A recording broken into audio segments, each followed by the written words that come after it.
মানুষ আছেন যারা অন্যের ক্ষতি হয়ে গেলে বা অন্য মানুষ যদি কষ্ট পায়, তারা চেষ্টা করে তাদেরকে আরও কি করে কষ্ট দেয়া যায়।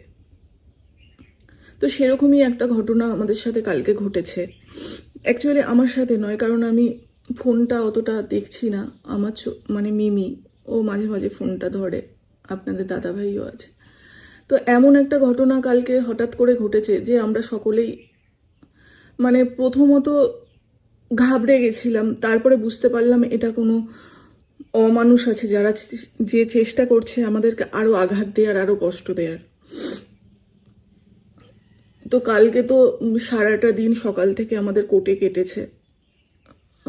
কাল কোর্টে ডেট ছিল, তো জামিন হয়নি, আবারও ডেট দেয়া হয়েছে। তো কালকে যখন সারাদিন পর সন্ধেবেলা বাড়ি ফিরে জাস্ট একটু শুয়েছি, এরকমই একটা একজন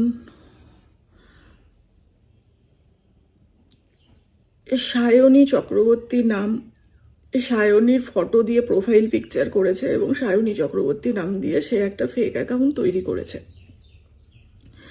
সে করেছে অ্যাকাউন্টটা তৈরি, সেই অবধি তো ঠিক আছে, কিন্তু সে কি করেছে, সেই অ্যাকাউন্টটা দিয়ে আমাদের প্রতিটা পোস্টে গিয়ে লাইক করছে। এবার আপনি ভাবুন, যখন উনি তো খুব ভালো করে জানেন যে এই নাম এবং এই প্রোফাইল পিকচার দিয়ে যখন আমাদের কোনো পোস্টে সে লাইক করবে, একটা নোটিফিকেশন আসবে যে সায়নী চক্রবর্তী লাইক করেছে এবং তার ফটোটাও দেখা যাবে। তো সেই মুহূর্তে আপনাদের দাদাভাই ফোন দেখছিল,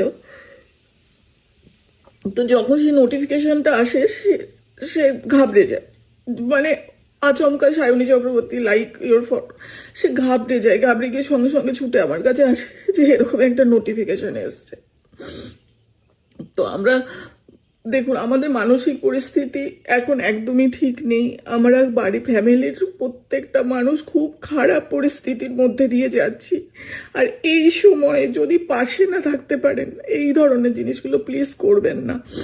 আমরা সত্যি কথা বলতে আমরা মানুষগুলো বেঁচে থেকেও মরে গেছি, তো একে তো এত কষ্টর মধ্যে দিয়ে যাচ্ছি, আর কষ্ট দেবেন না, এই জিনিসগুলো প্লিজ করবেন না, আমি হাত জোর করে অনুরোধ করছি।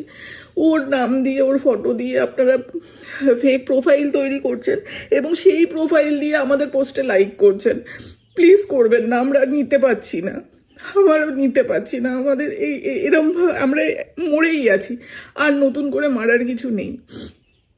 তো এটাই অনুরোধ করব যে এইগুলো প্লিজ করবেন না, আমাদের নেয়ার মতো ক্ষমতা নেই, আর প্লিজ করবেন না এগুলো।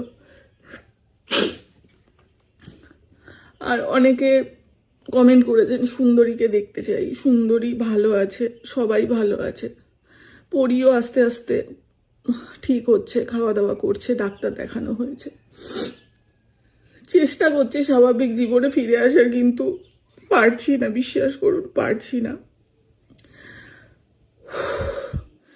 যাই হোক, এটা বলার জন্যই ভিডিওটা করেছিলাম, এই ধরনের নোংরামো প্লিজ করবেন না। যদি যে করেছেন সে যদি ভিডিওটা দেখে থাকেন, প্লিজ ওটাকে বন্ধ করুন।